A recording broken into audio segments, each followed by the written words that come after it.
ナモアミダ仏、ナモアミダ仏、ナモアミダ仏、ナマンダー、ナマンダー、ナマンダー、ナマンダー。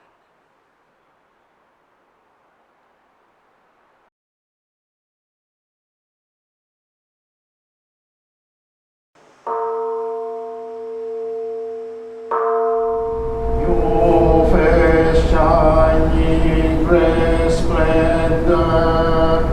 boundless contrast dignity, such the greatness of your eye, beyond all comparison, brightness of the sun and moon, and the shining prodigious, when compared to your brilliance, seem to us like blackest eve.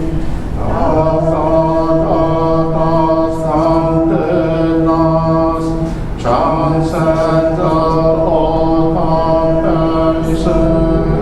The great voice of awakening resounds through the 10 quarters. Your precepts burning effort, meditation, wisdom of virtues beyond all compare.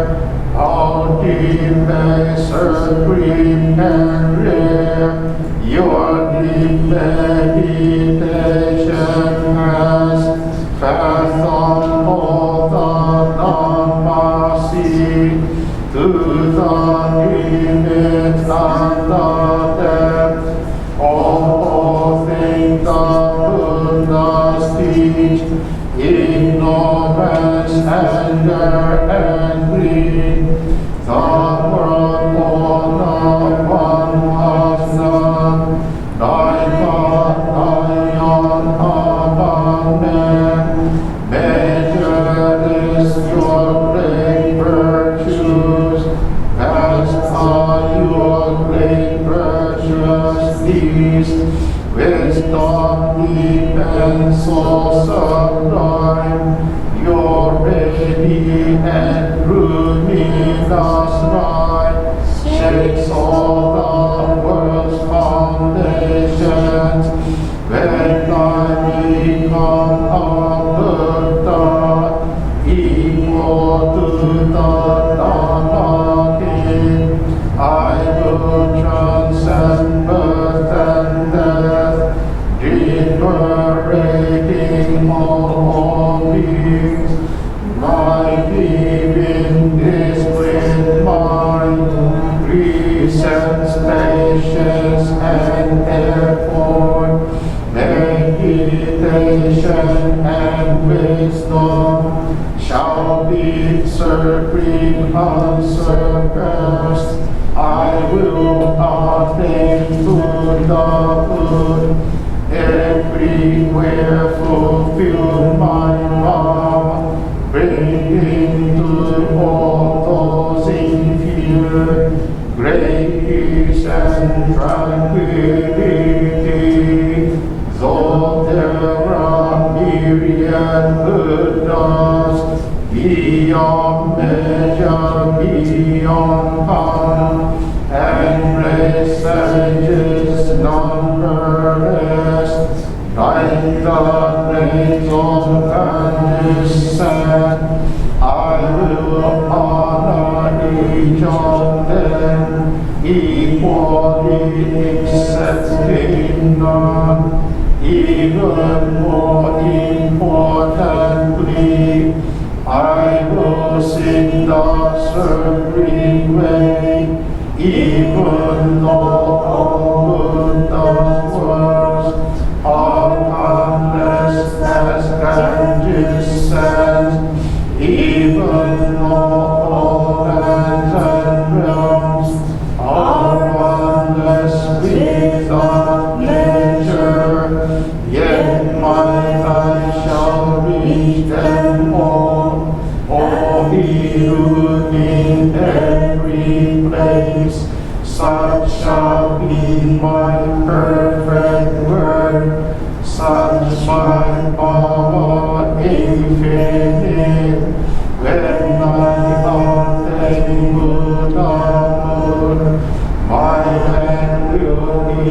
first and best place of practice transcendent, its people sublime and rare, and equal to Nirvana, beyond all comparison, with pity for everyone. I will carry all our cross, and could come from 10 quarters to be born into my land, to attain pure joyful mind, peace and great tranquility. Be my witness to the please, comfort my sincerity. Now that I have made my vows, I will strive to fulfill them. Buddhas of the 10 waters, with your wisdom unhindered, may always be honored ones, nobody needeth intention, even though my body must bear great pain and suffering. I will persevere and strive patiently without regret.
Let us bow our heads in meditation.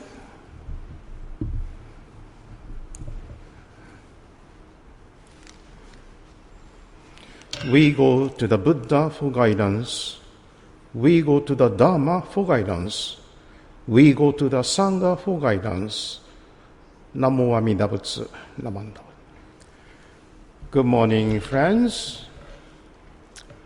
I hope you are all enjoying the Hawaii Betsuin online English service every Sunday. This online service is made possible thanks to the technical support by the 3 volunteers.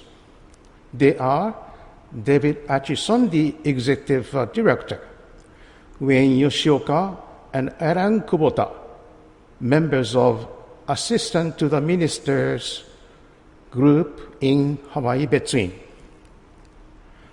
I have chosen as my topic this morning, Gassho, Oneness with Amida. The other day, my wife went to a supermarket for shopping and met one of the members of the Hawaii Betsuin Sunday Adult worship service.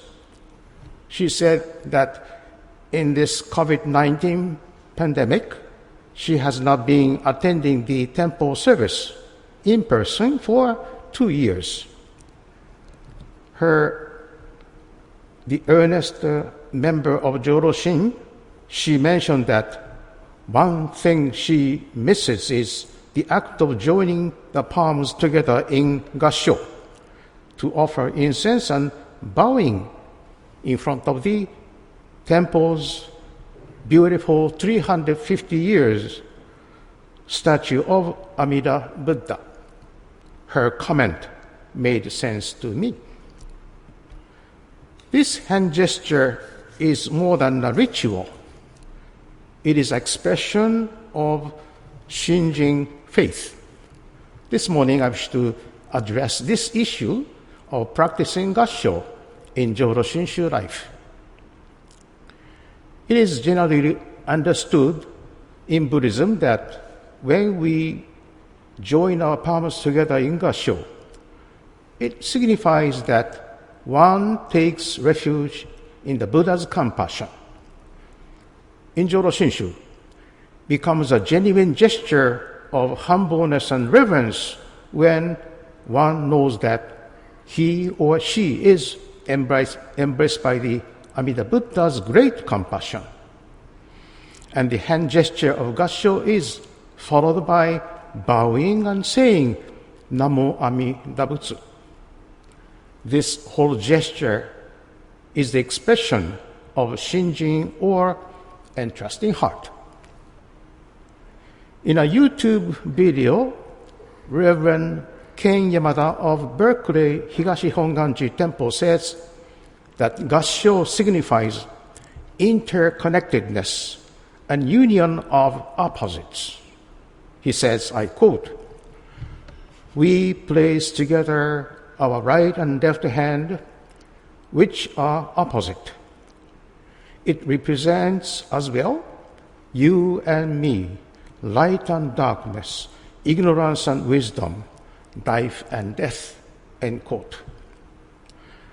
I like this statement. It is so true. Then we can say that the right palm signifies Amida Buddha's great compassion, and left hand stands for myself, a foolish being, Bombu, who goes through suffering and sorrow due to the working of blind passions. When the two palms are put together in gassho, our realization is that our lives have been completely embraced by Amida Buddha's compassion. The term gassho then means togetherness, oneness with Amida. There is an American book that has been helped me reaching this realization.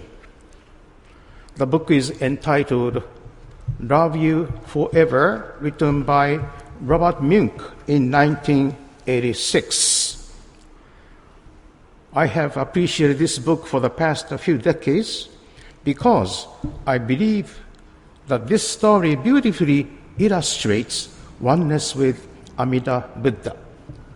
I wish to show you a video of a few pages of the book.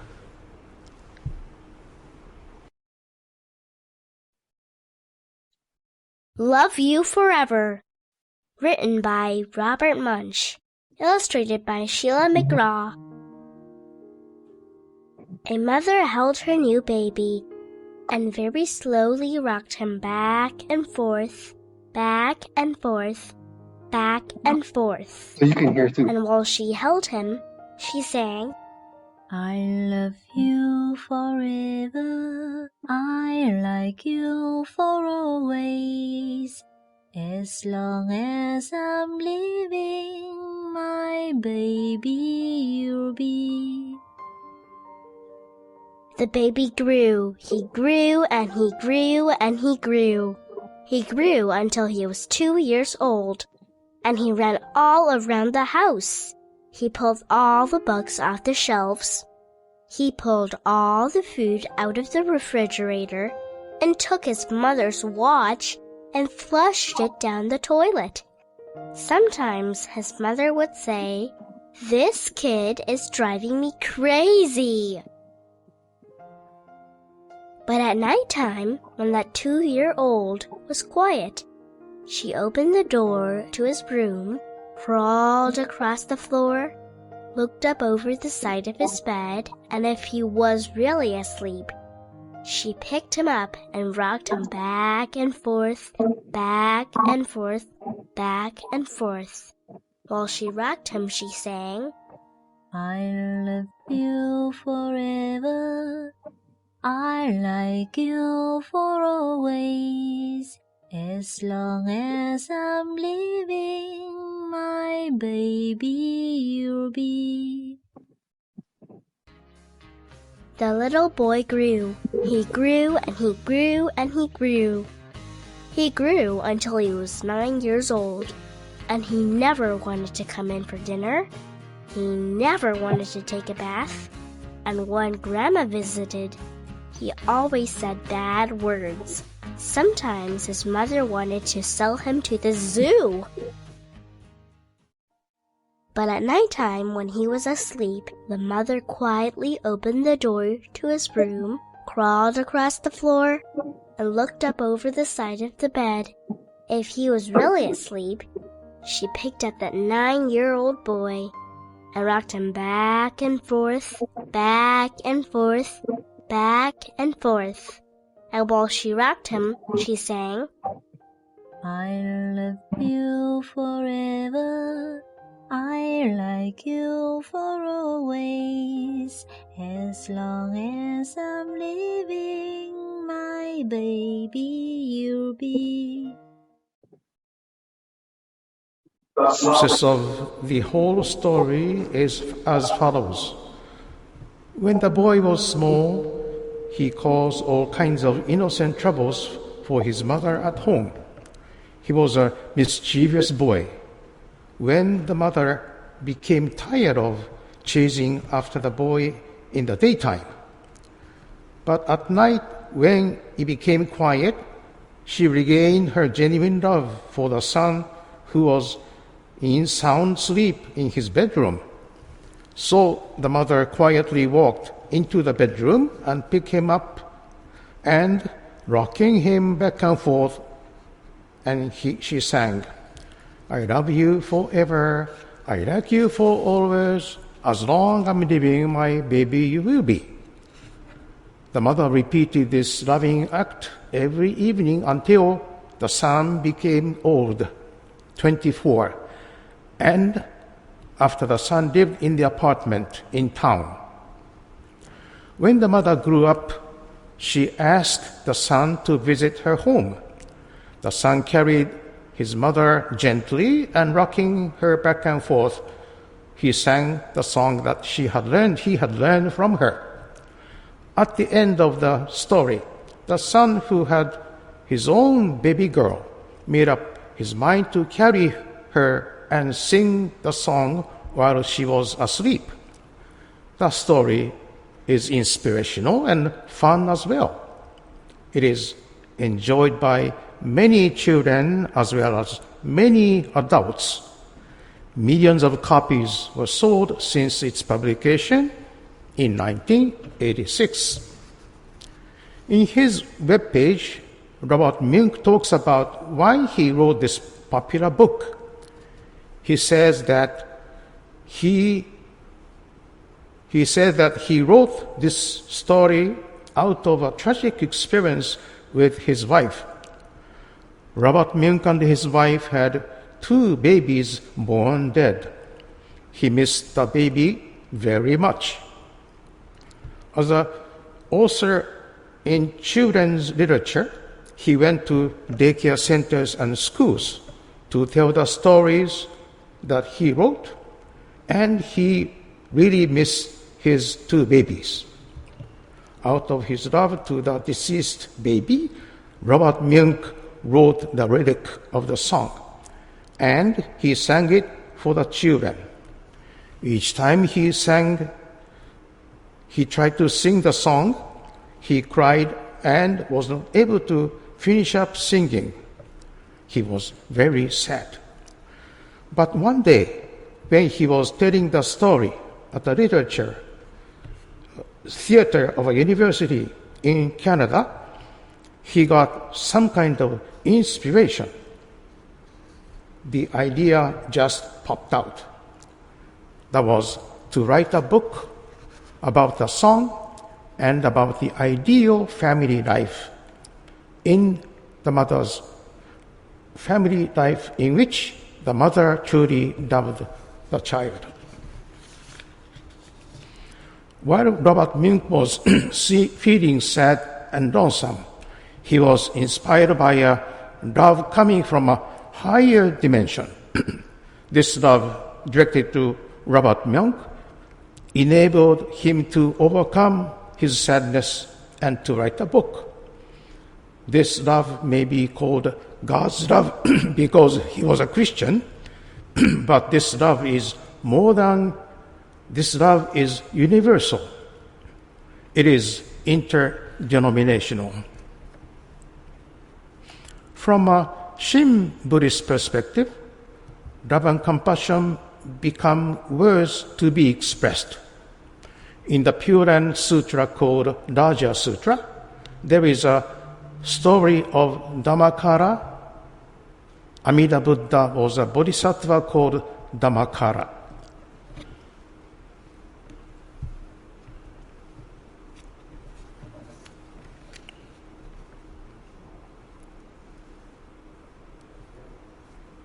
In this diagram, Dhammakara witnessed numerous beings going through pain and sorrow in the world. So Dhammakara vowed to liberate all beings and went through a long period of meditation and practice, and finally became Buddha, that is called Amida, the Buddha of infinite light and immeasurable life. And from the other shore of enlightenment, the Pure Land, Amida directs the 48 vows to save us on this shore of suffering. One of his vows was to become words to be heard by all beings. When Dhammakara became Amida Buddha, his name was directed to all beings, and they were liberated from the pain and sorrow. This phase of Dhammakara's vow is told in the sutra verses reaffirming the vows that was chanted this morning. A portion that we chanted this morning reads, "I will reach enlightenment, and unless my Buddha name resound throughout the universe, may I not attain Buddhahood." This short section of Jusege, or verses reaffirming the vows,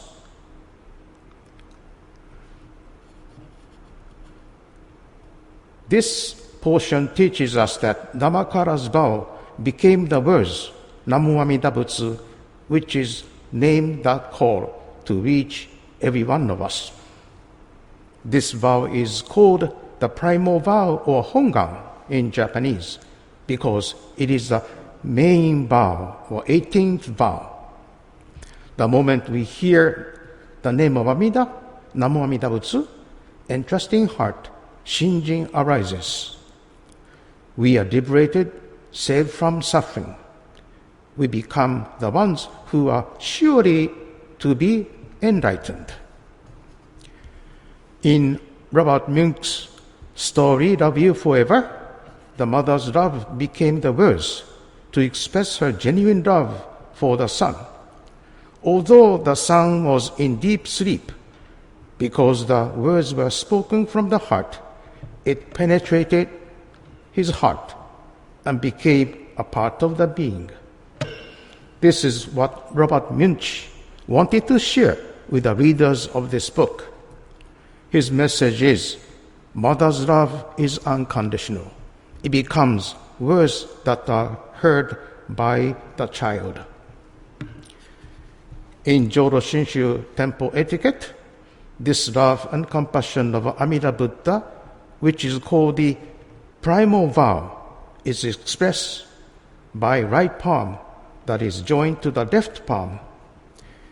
In deep gratitude to Amida's love and compassion, we join our palms together in Gassho and recite Namo Amida Butsu.